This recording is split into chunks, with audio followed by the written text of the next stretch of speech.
So hello बच्चों,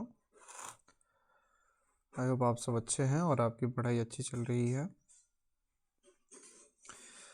आज है 14 अक्टूबर 14 दिसंबर 14th डेक और आज हमारा ये दूसरा ऑनलाइन लेक्चर है केमिकल प्रॉपर्टीज़ ऑफ मेटल्स पे। ठीक है, पहले लेक्चर में हमने पढ़ा था reaction of metal with oxygen. अब हम करने वाले हैं reaction of metal with water.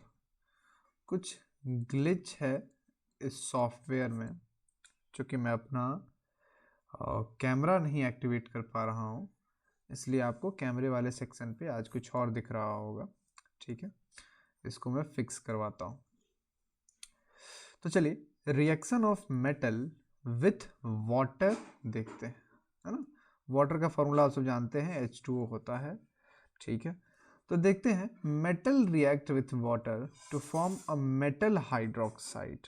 ठीक है, मेटल वाटर से रिएक्ट करके अपना हाइड्रोक्साइड बनाते हैं और एक गैस भी निकलती है जिसको कहते हैं हाइड्रोजन गैस। यानी यहाँ सीन क्या है कि when metal reacts with H2O they make metal hydroxide, है ना। And hydrogen gas is also evolved. So एक एक करके कुछ कुछ मेटल्स के बारे में हम लोग यहाँ देखेंगे। अब एक और बात है कि all the metals however do not react with water. सभी मेटल वाटर से रिएक्ट नहीं कर पाते हैं। ये डिपेंड करता है मेटल की केमिकल रिएक्टिविटी पे। अगेन हम लोग इसी में पढ़ते हैं एक सीरीज जिसको कहा जाता है reactivity series of metals, metals की रिएक्टिविटी सीरीज। तो हमने देखा था कि कौन सा मेटल ऑक्सीजन के साथ, ये कल के क्लास की बात चल रही है, मेटल ऑक्सीजन के साथ कैसे रिएक्ट कर रहे थे, ये रिएक्टिविटी सीरीज पे भी डिपेंड कर रही थी, है ना। जैसे हमने सबसे पहले देखा कि सोडियम पोटेशियम अच्छे से रिएक्ट कर ले रहे हैं, उसमें हमें इनको हीट करने की कोई आवश्यकता नहीं है। फिर थोड़ी सी मुश्किलें हो रही थी एल्यूमिनियम में, माफ़ कीजिएगा मैग्नीशियम में, फिर आया एल्यूमिनियम जिंक, फिर आया आयरन और कॉपर, है ना। तो ये सारी चीज़ें हमने पढ़ा था और ये सब रिएक्टिविटी सीरीज़ के आधार पे ही पढ़ा था।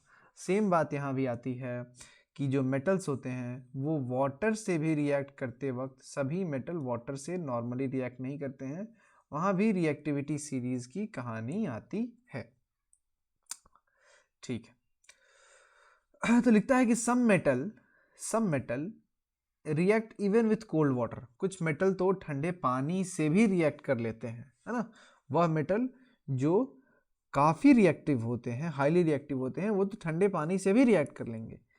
लेकिन सम रिएक्ट विथ हॉट वाटर, कुछ को रिएक्ट कराने के लिए पानी को गर्म करना पड़ता है। And some react only with steam.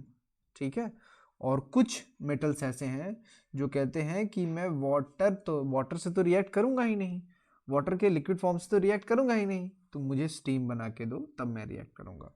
तो यहाँ सीधे सीधे हमको पता चल रहा है कि जो ठंडे पानी से मेटल रिएक्ट कर रहे हैं वो हाईली रिएक्टिव हैं, जो गर्म पानी से कर रहे हैं वो थोड़े लेस रिएक्टिव हैं, और जो स्टीम से कर रहे हैं, सीधे भाप से कर रहे हैं, वो तो और कम रिएक्टिव हैं मेटल्स।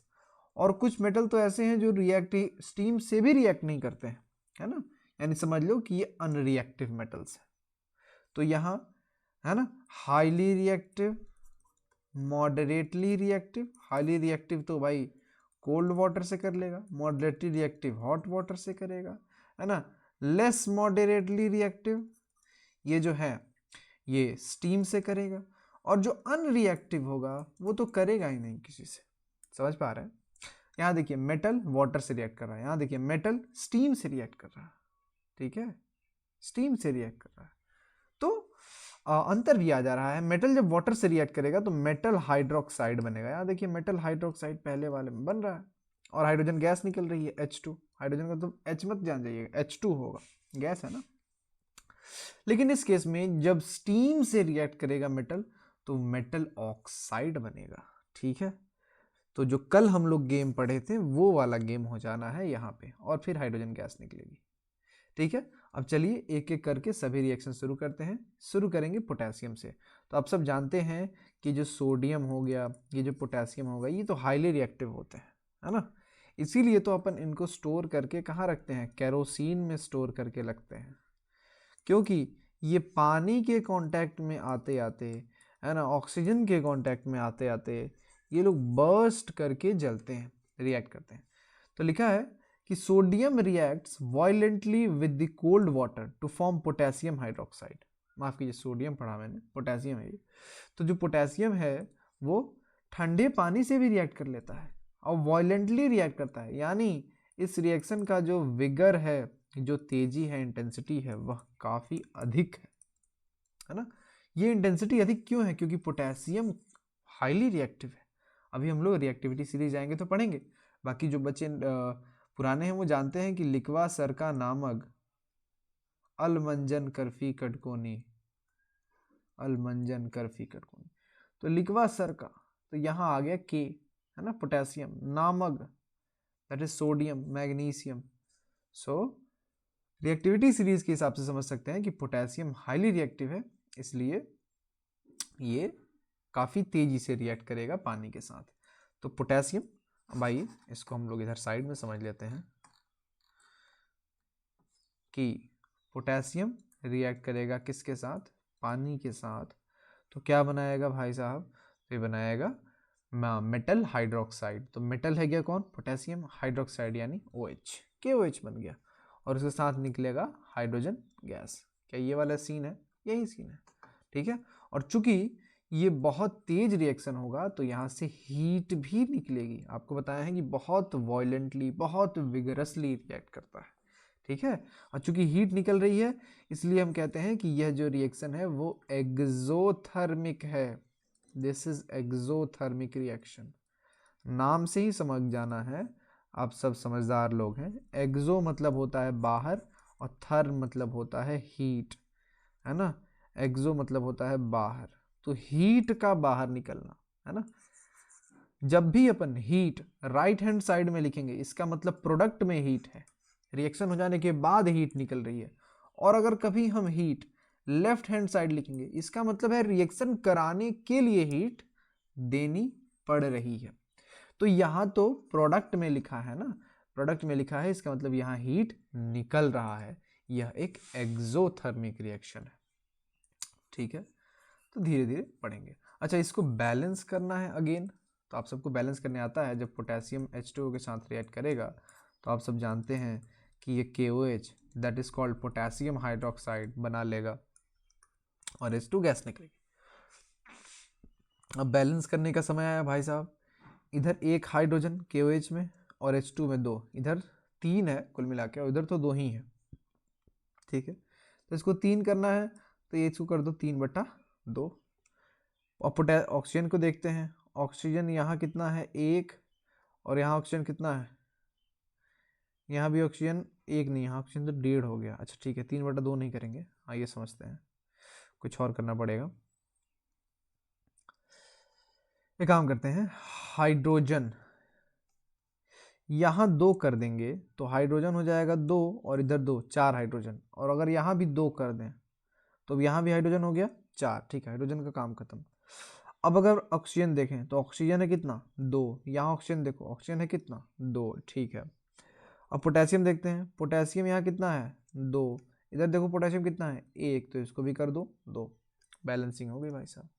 तो बैलेंसिंग अपन ऐसे करते हैं। इसमें बैलेंसिंग ये वाला अच्छा था, ऑक्सीजन थोड़ा सा फंसा रहा था, इसमें हम लोग हाफ करके नहीं कर सकते हैं, ऑक्सीजन फंसाने लगेगा, ठीक है। चलिए अब अपन आगे आते हैं। तो इसमें एक और बात याद रखना है जो कि वेरी इंपॉर्टेंट है, कि हाईली एक्सोथर्मिक रिएक्शन है, ठीक है। लिखा है potassium is very very reactive. अब आता है सोडियम। तो आप सब जानते हैं कि सोडियम पोटेशियम तो एक ही जाति के लोग हैं, है ना। ये लोग हाईली रिएक्टिव है, ये कोल्ड वाटर से भी रिएक्ट कर लेते हैं। तो आप सब जानते हैं, देखिए सोडियम के जब सोडियम लिख दीजिए, अब पानी से रिएक्ट करेगा तो सोडियम अपना हाइड्रोक्साइड बनाएगा, sodium hydroxide that is NaOH, और फिर वहीं H2 हाइड्रोजन गैस निकल जाएगी। और ये भी एक एक्सोथर्मिक रिएक्शन है, तो यहाँ भी हीट निकलेगा, ठीक है। तो ये सारी बातें रटने वाली नहीं है, ये सब फील करने वाली चीज़ें हैं, ठीक है। तो इसको रटिएगा मत आप, है ना। फिर आप इसको बैलेंस कीजिएगा, तो यहाँ 2 लगा लीजिए, यहाँ 2 लगा लीजिए, यहाँ 2 लगा लीजिए, ठीक है। अगेन वही बात कही जा रही है बुक में कि the reaction of sodium metal with water highly exothermic, लिखा है कि hydrogen gas found in the metal gasified burns with little exposure, ठीक है। अब ये लिखा है कि जो भी इसमें हाइड्रोजन गैस क्या बोलते हैं इसमें फॉर्म होता है, ये जो H2 गैस बन रहा है, ये during the reaction catches fire and Burns causing little explosion. तो रिएक्शन के दौरान ये जो हाइड्रोजन गैस रिलीज हुआ है ये फायर पकड़ लेता है, आग पकड़ लेता है ना, और ये छोटे छोटे धमाकों के साथ, लिटिल एक्सप्लोजन्स के साथ ये बर्न करता है। एक मिनट बच्चों, कोई गेस्ट आया, तो चलिए फिर से देखते हैं हम लोग। तो हम लोग यहाँ थे कि सोडियम और पोटेशियम तो एक ही कैटेगरी के मेटल से हाईली रिएक्टिव।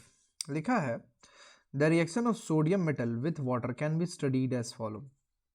हमको एक छोटा सा सोडियम का पीस लेना है carefully and dry it using the filter paper, और उसको हमको पोंछ लेना है। इस सोडियम के पीस को फिर हमको पानी के अंदर डालना है, ठीक है। We will find the piece of sodium metal starts moving in the water making a hissing sound, ठीक है। सोडियम जब वाटर से रिएक्ट करेगा तो यहाँ एक हिसिंग साउंड प्रोड्यूस होगा and it reacts with water causing little explosions, और छोटे छोटे एक्सप्लोजन्स के साथ ये वाटर के साथ रिएक्ट करेगा। आप बताइए कि ये छोटे एक्सप्लोजन्स किसके वजह से हो रही हैं। आप सब जानते हैं ये एक्सप्लोजन तो हाइड्रोजन गैस की वजह से हो रहा है।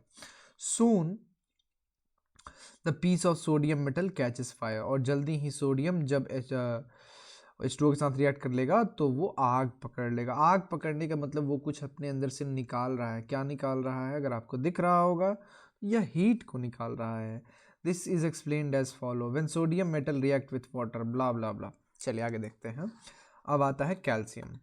तो सबसे पहली जाति खत्म हुई सोडियम और पोटेशियम की, अब आते हैं कैल्शियम। देखिए अगर आपके पास पीरियोडिक टेबल होगा तो आप सब जानते हैं कि हेलिना ने की रब से फरियाद, ऐसे चलता है। इसके बाद आता है बेटा मांगे कार स्कूटर, समझे। तो सबसे पहले ग्रुप को बात करने के बाद वो दूसरे ग्रुप पे आता है। दूसरे ग्रुप पे बेरिलियम, मैग्नीशियम, कैल्शियम होता है। देखिए यहाँ कैल्शियम की बात कर रहा है, फिर मैग्नीशियम की बात करेगा। मेटल्स हो गए। इसके बाद वो सीधे एल्युमिनियम वाली बात करता है ना। आप सब जानते हैं कि एक कहानी है कि बैंगन, आलू, गाजर इन थैला। बैंगन, आलू, गाजर नहीं है, ये बोरोन है। ये आलू मतलब एल्युमिनियम, गाजर मतलब गैलियम, आयन मतलब इंडियम है आई गेस, और थैलियम है ना। तो ये सारी चीज़ें हैं। तो ये मेटल्स की बात ऐसे करता है। चलिए तो हम लोग आ चुके हैं कैल्शियम पे। तो कैल्शियम लिखा है कि calcium also reacts with cold water to form calcium hydroxide. तो वही बात है कि कैल्शियम भी पानी से ही रिएक्ट करता है, और मज़े की बात है कि ये कोल्ड वाटर से रिएक्ट करता है। कोई बच्चे सर क्यों, कोई बच्चा बोले सर क्यों, क्योंकि ये लिकबा सर का, देख रहे हैं, नामग।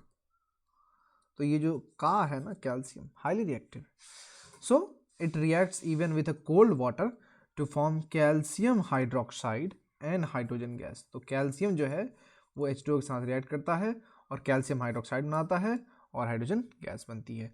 अब अगेन जैसे कल हम लोग मैग्नीशियम ऑक्साइड का प्रूफ किए थे कि वो MgO क्यों है, एल्युमिनियम ऑक्साइड को Al2O3 क्यों है प्रूफ किया था, सोडियम ऑक्साइड Na2O क्यों है प्रूफ किया था, वैसे ही आप हमें बताइए कि क्या आप बता सकते हैं कि कैल्शियम हाइड्रोक्साइड को CaOH होल ट्वाइस क्यों लिखते हैं। तो जो बच्चा समझदार है वह जानता है, या फिर जो समझदार नहीं है वह भी जानता है कि सर कैल्शियम की वैलेंसी +2 होती है, सर हाइड्रोक्साइड की वैलेंसी -1 होती है। सर ये अदला बदली होगा, कैल्शियम के पास तो 1 चला जाएगा लेकिन हाइड्रोक्साइड के पास 2 आ जाएगा। सर ये CaOH होल ट्वाइस हो जाएगा। ठीक है भाई, समझ लिए। हम बोले कि ठीक है चलो इसको कट्टी करो। तुम बताओ कि NaOH क्यों लिखते हैं, क्यों नहीं NaOH2 लिखते हैं? बताइए भाई, NaOH क्यों लिखते हैं? तो कोई बोले कि सर NaOH, सर Na की वैलेंसी होती है +1, सर OH की होती है -1, 1 1 कट कट NaOH। ठीक है, चलिए बहुत अच्छी बात है। अब अपन आगे आते हैं फिर से। The heat produced in this reaction is less, which is not sufficient to burn the hydrogen gas which is formed. तो जैसे कि सोडियम वाले केस में हो रहा था, जो भी हाइड्रोजन गैस बन जा रहा था वो छोटे छोटे एक्सप्लोजन के साथ जल रहा था, लेकिन यहाँ जो हाइड्रोजन गैस बन रहा है वो एक्सप्लोजन्स के साथ नहीं जलता है, क्योंकि यहाँ सफिशियंट हीट प्रोड्यूस नहीं होती है। लिखा है कि the piece of calcium metal starts floating in the water because the bubbles of hydrogen gas formed during the reaction stick to its surface. तो उस केस में हिसिंग साउंड आ रहा था, है ना, हिसिंग साउंड के साथ वो रिएक्ट कर रहा था। यहाँ कोई हिसिंग साउंड नहीं होगी, यहाँ हाइड्रोजन गैस जब रिलीज होगी तो हमको बबल्स दिखेंगे उस पानी में, और बबल्स आपको क्लियरली इस फोटो में दिख पा रहे होंगे।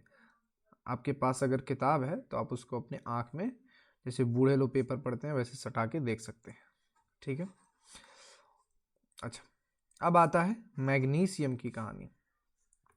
लिख रहा है कि magnesium metal does not react with cold water, तो यह कोल्ड वाटर से रिएक्ट नहीं करता है। Magnesium react with hot water to form magnesium hydroxide and hydrogen. तो अब मैग्नीशियम थोड़ा लेस रिएक्टिव है, इसलिए ये H2O से रिएक्ट करता है, लेकिन उसको H2O कैसा चाहिए, हॉट H2O चाहिए, है ना। हमको सोडियम, पोटेशियम, मैग्नीशियम, इनमें कोई भी हॉट वाटर की जरूरत नहीं था, ये लोग कोल्ड वाटर से ही रिएक्ट कर ले रहे थे। ठीक है,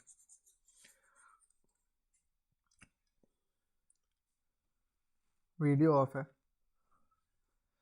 in this reaction the piece of magnesium metal starts to float in the water due to the bubbles of hydrogen. तो अगेन यहाँ भी वही होगा, रिएक्शन के दौरान मैग्नीशियम तैरने लगेगा उस पानी में, क्योंकि हाइड्रोजन गैस वहाँ से रिलीज हो रही है। लिखा है calcium can react with cold water but magnesium react only with hot water. Calcium तो चूंकि ऊपर है रिएक्टिविटी सीरीज में तो कोल्ड वाटर से रिएक्ट कर लेता है, और मैग्नीशियम नीचे है तो ये हॉट वाटर से रिएक्ट करता है। ठीक है, लिखा है कि magnesium reacts very rapidly with steam. तो अगर आप मैग्नीशियम को हॉट वाटर की जगह स्टीम दे दीजिएगा तो ये बंदा बहुत खुश हो जाएगा। और आप सब जानते हैं कि स्टीम से रिएक्ट करने के बाद वो मेटल हाइड्रोक्साइड नहीं, वो मेटल ऑक्साइड बनाता है, तो यहाँ MgO बनेगा। वहाँ MgOH2 बन रहा था और यहाँ MgO बनेगा। ठीक है, क्योंकि जब मेटल H2O से रिएक्ट कर रहा है, कोल्ड हो या हॉट, तो वो मेटल हाइड्रोक्साइड बन रहा था, लेकिन यही मेटल जब H2O से रिएक्ट कर रहा है जो कि अब स्टीम के फॉर्म में है, तो मेटल हाइड्रोक्साइड नहीं, वह मेटल ऑक्साइड बनाएगा। ठीक है, अब आते हैं अगले केस में कि कुछ मेटल ऐसे हैं जैसे कि एल्युमिनियम, जिंक, आयरन, ये तो रिएक्ट करते ही नहीं है ठंडे पानी या गर्म पानी से, ये लोग सीधे स्टीम से रिएक्ट करते हैं, है ना, और ये मेटल ऑक्साइड बनाते हैं और हाइड्रोजन बनाते हैं। तो ये बहुत अच्छी बात है कि आपको मालूम होना चाहिए कि एल्युमिनियम, जिंक और आयरन ये लोग तो रिएक्ट करते ही नहीं है पानी से, है ना, ये लोग तो सीधे स्टीम के साथ रिएक्ट करते हैं। और आप सब जानते हैं कि स्टीम्स के साथ रिएक्ट करके कोई मेटल हाइड्रोक्साइड नहीं बनाता है, वो मेटल ऑक्साइड बनाता है। तो अगेन एल्यूमिनियम जब H2O के साथ रिएक्ट करेगा तो Al2O3 बनाएगा, वो AlOH Al2OH होल थ्राइस नहीं बनाएगा, नहीं नहीं नहीं, वो हाइड्रोक्साइड नहीं बनाएगा, वो मेटल ऑक्साइड ही बनाएगा। जिंक रिएक्ट करेगा, आप बताइए जिंक जब H2O के साथ रिएक्ट करेगा तो क्या बनाएगा, अरे वो अपना ऑक्साइड बनाएगा, है ना, ZnO बनाएगा, है ना। हाँ, आयरन क्या बनाएगा, आयरन अपना ऑक्साइड बनाएगा, Fe2O3 बनाएगा, नहीं तो Fe3O4 बनाएगा। ठीक है, ठीक है, तो जिंक देखिए, जिंक जो है कि it react with steam to form zinc oxide, तो जिंक ऑक्साइड ZnO है। आयरन जो है H2O के साथ रिएक्ट करके क्या बनाएगा, Fe3O4 बनाएगा। ठीक है, तो सीधे सीधे अपन समझ सकते हैं कि sodium, potassium and calcium they are highly reactive, so they can react with cold water very easily and they will form metal hydroxide. ठीक है, बात किया जाए मैग्नीशियम का, तो magnesium reacts with hot water and it forms metal hydroxide. बात किया जाए कि अगर मैग्नीशियम को हॉट वाटर की जगह स्टीम से रिएक्ट कर दिया जाए, तो स्टीम से तो रिएक्ट करने के बाद हाइड्रोक्साइड नहीं, सब तो बनाते हैं क्या, मेटल ऑक्साइड। अच्छा, अगेन यहाँ H2 गैस को वर्णन करना जरूरी है। अब मैग्नीशियम की ही जाति में और लोग आ जाते हैं, एल्युमिनियम, जिंक, है ना, आयरन।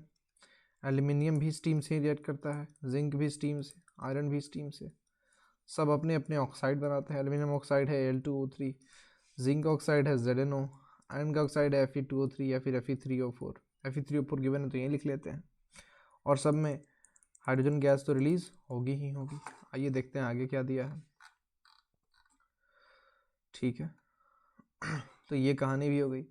अब लिखता है कि metal like lead, copper, silver and gold, they do not react with water and not even with steam। तो भाई साहब, लेड यानी Pb, कॉपर यानी Cu, Ag और गोल्ड यानी Au, ये लोग तो कोई रिएक्शन ही नहीं देते हैं, नो रिएक्शन, कोई रिएक्शन नहीं होगा। ठीक है, तो ये कभी भी पानी के साथ रिएक्ट नहीं करते हैं। चलिए, तो आई होप आपको ये बात समझ में आई हो। और ये जो भी कहानी चली है तो कॉन्सेप्चुअल है, ऑब्वियसली कॉन्सेप्चुअल है, धीरे धीरे समझना होता है। आगे के लेक्चर में हम लोग इसके आगे की कहानी देखेंगे। वैसे आगे कहानी काफ़ी छोटी है, मेटल का रिएक्शन है और एसिड के साथ, काफ़ी आसान है ये। फिर एक बार ईजिया पढ़ेंगे, फिर रिएक्टिविटी सीरीज, ये एक ही लेक्चर में हम ख़त्म कर देंगे इतनी सारी चीज़ें जो है। ठीक है, फिर सॉल्ट के साथ है, फिर एसिड हो गया, फिर बेस के साथ करवाया जाएगा आई गेस, क्लोरीन के साथ, है ना, फिर हाइड्रोजन के साथ। ठीक है, फिर नॉन मेटल्स की प्रॉपर्टी आ जाएगी। तो नॉन मेटल वाली चीज़ें काफ़ी जल्दी जल्दी चलेंगी, तेज़ तेज़ चलेंगी। ठीक है, तो अभी केमिकल प्रॉपर्टी ऑफ मेटल पढ़ने में समय है, 2-3 लेक्चर लगेंगे। ठीक है, सो आई होप आप लोग को आज की क्लास समझ में आई हो। नोट्स बना लेंगे, फिर मिलेंगे हम लोग अगले लेक्चर में। Bye bye.